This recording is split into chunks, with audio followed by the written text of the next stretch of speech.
Hoje eu quero começar uma nova playlist, é o primeiro vídeo desta playlist que será sobre morfologia, que basicamente, abre aspas aqui, é o estudo da palavra, né? Desta unidade linguística. Nós vamos ver ao longo da playlist que na verdade não é exatamente apenas isto, mas também envolve outras questões. Isto porque eu estou atualmente no sexto período da Faculdade de Letras, oficialmente, mas como eu consigo apenas cursar algumas disciplinas por semestre, inclusive este semestre estou cursando duas, que eu já vou dizer quais são, então na verdade eu vou ficar muito tempo na faculdade, porque não consigo cursar integralmente as disciplinas. Então oficialmente no sexto, mas na prática eu estou ali no limbo, né? Entre o terceiro período, quarto, às vezes no sexto, enfim, assim a gente segue. Este ano o ano atual, 2024, eu comecei essa faculdade no segundo semestre de 2022 e nós estamos no segundo semestre de 2024. Já com equivalências, né? Eu já entrei com equivalências de 15 disciplinas. Bom, então esta playlist que eu estou começando hoje é sobre morfologia, que é uma importante disciplina do eixo linguístico, do eixo de linguística do curso de letras. Aliás, morfologia é um dos primeiros níveis ali da linguística interna, ou seja, fonética é um nível, fonologia é outro nível, e aí nós temos também morfologia, que seria o terceiro nível. E aí eu estou nas primeiras aulas dessa disciplina, e que é uma das disciplinas que eu estou cursando esse semestre, inclusive, morfologia. E deixa eu dar uma olhada no nome oficial aqui, se é que vai aparecer aqui no meu papel agora. Morfologia e também léxico, só que eu queria ver qual que é o nome oficial da disciplina, que eu não imprimi eu não trouxe aqui para o vídeo de hoje conteúdo programático, né? Dá uma olhada aqui, morfologia, tá. Bom, no próximo vídeo eu trato com maior detalhe, trago o conteúdo programático para a gente entender o que na verdade ao longo do semestre se estuda nessa disciplina. O fato é que então esse semestre estou cursando essa disciplina, já tem playlist aqui no canal de Fonética e Fonologia que eu estou construindo aos poucos, e agora então estou avançando no estudo da linguística, ou seja, morfologia, que é o próximo nível, né? Depois existem outros níveis do estudo da linguagem humana, temos também sintaxe, entre outros níveis, e agora na sequência a morfologia. Neste vídeo também quero tratar sobre os livros que a professora está utilizando, lembrando, eu estou apenas na terceira, deixa eu ver qual aula que eu tive ontem, inclusive.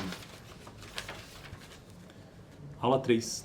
Então estou cursando atualmente, né? Eu geralmente termino a disciplina para começar a gravar aqui no canal, mas eu achei interessante já começar, pelo menos mencionando os livros e lendo os textos juntamente com o que eu já estou fazendo na disciplina. Aí depois a gente vai avançando e melhorando, né, conforme o tempo passa.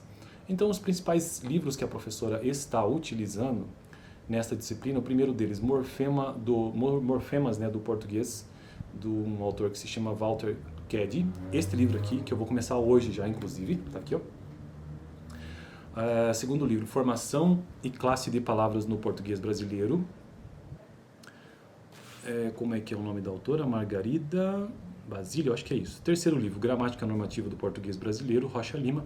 Quarto livro, Estrutura da Língua Portuguesa, Matoso Câmara, que eu vou pegar este livro e começar aqui no canal em breve, iniciar ele também, assim que eu terminar este primeiro aqui do Walter Keddy. E o último livro, Manual de Morfologia do Português Brasileiro, Maria Nazaré. Acredito que seja isso. A princípio, nesta playlist eu quero começar trabalhando com apenas 2 livros. Eu vou primeiro terminar e concluir este do Walter Keddy, que inicio hoje, inclusive, Morfemas do Português, e depois vamos começar o do Matoso Câmara, que é, na verdade, o principal linguista brasileiro aí, tem aprendido isso nas últimas aulas, inclusive. Dito isso tudo, 4 minutos introduzindo então esta nova playlist. Este vídeo sobre morfologia tentarei gravar toda quarta-feira aqui no canal. Então segunda é dia de fonética e fonologia, terça é dia de sociolinguística e quarta é dia de morfologia. E assim por diante. E aí na quinta eu vou deixar os vídeos de gramática e na sexta os vídeos de língua inglesa, entre outras línguas. Deixa então fazer uma breve apresentação deste livro. Walter Keddy, o autor, é este, o livro que a professora está utilizando no começo da disciplina, Morfemas do Português. Ele é bem pequenininho, tá vendo? Então cada aula ela está tratando um capítulo e eu tô achando super interessante realmente. Então este livro ele possui, deixa eu ver aqui, a princípio 6 partes. Então o primeiro capítulo, 6 capítulos básicos, são 10 capítulos, mas os 6 primeiros, o primeiro trata sobre sincronia e diacronia, o segundo trata sobre o problema da palavra, O terceiro, a segmentação morfemática. O quarto capítulo, alomorfes e morfema zero. O quinto capítulo, classificação dos morfemas. Sexto capítulo, classificação dos morfemas 2. E aí os assuntos tratados ao longo de todos esses 6 capítulos básicos são os seguintes: palavra e unidade acentual, palavra e homonímia e palavra e lexia. Isto lá no capítulo 2, sobre o problema da palavra. Capítulo 3, as unidades mínimas significativas, a dupla articulação da linguagem e a importância do sentido. Capítulo 4, alofones e alomorfes, a forma básica, alomorfe, morfema zero e alomorfe zero. Capítulo 5, radical, afixo, prefixo e sufixo, desinência, desinência de gênero, desinência de número, desinência verbal, vogal temática nominal, vogal temática verbal, vogal e consoante de ligação. E por fim, morfemas aditivos, subtrativos, alternativos, reduplicativos, morfema de posição e morfema zero. Bom, para finalizar esse vídeo, vamos começar com o capítulo 1 deste livro, e o título do capítulo 1 é Sincronia e Diacronia. E basicamente, sincronia e diacronia são pressupostos, ou melhor, são modelos teóricos que são adotados na análise linguística, né? Então, teoria ou modelos teóricos, que um é o sincrônico, o modelo teórico sincrônico, e outro é o diacrônico. E o sincrônico basicamente significa uma análise de um fenômeno linguístico no aqui e agora, enquanto que uma análise linguística a partir do modelo teórico diacrônico é ao longo do tempo, então uma perspectiva mais histórica. De qualquer forma, vamos ao texto para a gente entender isso melhor. A professora já tratou sobre esse capítulo, atualmente estamos no capítulo 3, iniciando, né? Considerando-se que a língua é o resultado de evoluções, lembrando, capítulo 1 sobre diacronia e sincronia. Considerando-se que uma língua é o resultado de evoluções ocorridas ao longo dos séculos, podemos enfocá-la de 2 pontos de vista diferentes, ou seja, ou fixamos-nos no estado atual com preocupações marcadamente descritivas, enfoque sincrônico, aquilo que eu disse, né, do aqui e agora, ou procuramos compreender-lhe o processo evolutivo, acompanhando-a desde as mais antigas fases até hoje, o que se torna tanto mais realizável quanto mais dispusermos de documentos escritos na língua em questão, enfoque diacrônico. Não julguemos, todavia, que a utilização de uma ou de outra postura seja uma mera questão de escolha. Sincronia e diacronia podem contrapor-se quanto a métodos e resultados. Tomemos a título de ilustração o verbo por, com acento, né?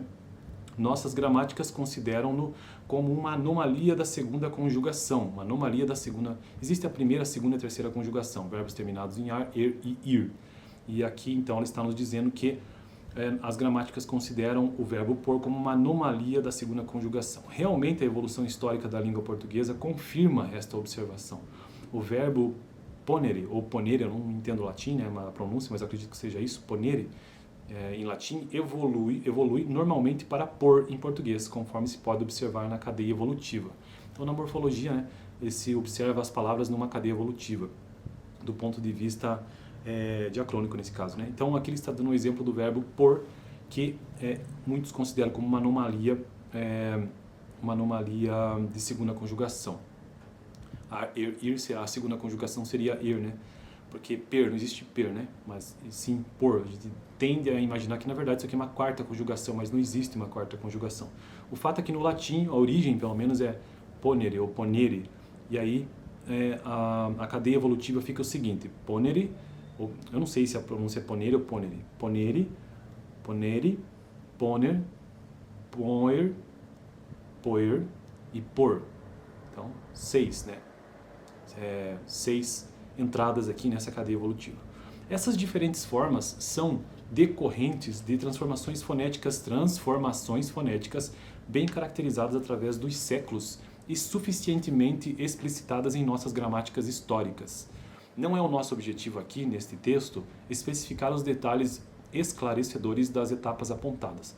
Interessa-nos, sim, mostrar que poer da segunda conjugação evoluiu para por e que vestígios da antiga forma poer encontramos inclusive até hoje em adjetivos como poente e poedeira. Então percebe-se que na verdade por é da segunda conjugação, porque existem outras palavras, inclusive adjetivos, que dá para se observar esta origem, poente e poedeira. Podemos, entretanto, chegar à mesma conclusão se dispensarmos a explicação histórica e fixarmos-nos no fundamento ou no funcionamento do português atual. Observemos, por exemplo, que algumas das formas conjugadas do verbo por apresentam a vogal temática e da segunda conjugação. Pusemos, pusera, pusesse. Então, Veja que a raiz, né, o radical é POS, enquanto que a vogal temática que evidencia como é que é a palavra que ele utilizou aqui? A primeira, a segunda ou a terceira conjugação, né, do verbo, evidencia a segunda conjugação, né, este E, que é a vogal temática. Acrescente também que as três conjugações do português constituem paradigmas caracterizados pelo fato de serem representados por vários verbos. Pertencem à primeira conjugação verbos como amar, cantar, falar, etc. Beber, comer, correr, etc. Ilustram a segunda conjugação, esse E, né? A terceira conjugação é representada por verbos como existir, partir, sumir. Ora, verbo em or só temos um, no português brasileiro, pelo menos. Por, que dá origem a derivados como contrapor, decompor, repor. Portanto, o verbo por não constitui um paradigma como os demais verbos acima mencionados. Paradigma no sentido de que é utilizado, né? Socialmente utilizado. Essas observações podem levar-nos a crer que, e que há repetição, paradigma também que há repetição, a crer que, afinal, a escolha de uma posição sincrônica ou diacrônica é indiferente, visto que ambas conduzem ao mesmo resultado. Notemos, contudo, que nem sempre o resultado é o mesmo. Sirva-nos do exemplo o verbo comer, da segunda conjugação, e, né? Em latim, o verbo correspondente a comer é edere, com radical ed. No presente do indicativo, algumas formas desse verbo se confundiam com o verbo esse. Ao lado de edo, edis, edit, haviam as variantes edo, ou havia, né, as variantes edo, este. Com o objetivo de diferenciar mais esses dois verbos, o latim vulgar da Península Ibérica antecederá o primeiro de um prefixo cum, que exprime companhia, e o resultado cum edere, em virtude de uma série de transformações fonéticas, produzirá a forma comer, que na verdade lá na sua origem então era um prefixo, né? O cotejo de comer em comida, comilança, comilão, conduz-nos à conclusão de que o radical comum a essa série de com, diferentemente do radical latino ed. Veja, aquilo que era um prefixo se tornou um radical. Esse exemplo permite-nos constatar que nem sempre os enfoques sincrônico e diacrônico levam às mesmas conclusões. De um ponto de vista metodológico, é aconselhável, portanto, que se separem as duas posições. Adotaremos ao longo de todo este texto de nossa exposição uma postura sincrônica, ou seja, do aqui e agora, com relação a alguns aspectos da morfologia portuguesa, porque acreditamos que o conhecimento dos mecanismos de funcionamento de uma língua, no seu aqui e agora, deve anteceder as explicações de caráter histórico. Então ele está dando uma preferência para o presente. Indiscutivelmente necessárias e esclarecedoras, mas que devem ser invocadas num segundo momento. Então as questões do passado da língua está em segundo plano, neste caso, em primeiro lugar, o aqui e o agora. Por isso, o enfoque sincrônico. Então, este foi o capítulo 1. Talvez eu repita ele nos próximos vídeos, para a gente entender maiores detalhes. E talvez seja, né? Então, foco nos próximos vídeos, como já mencionei. Dá uma olhada no vídeo passado.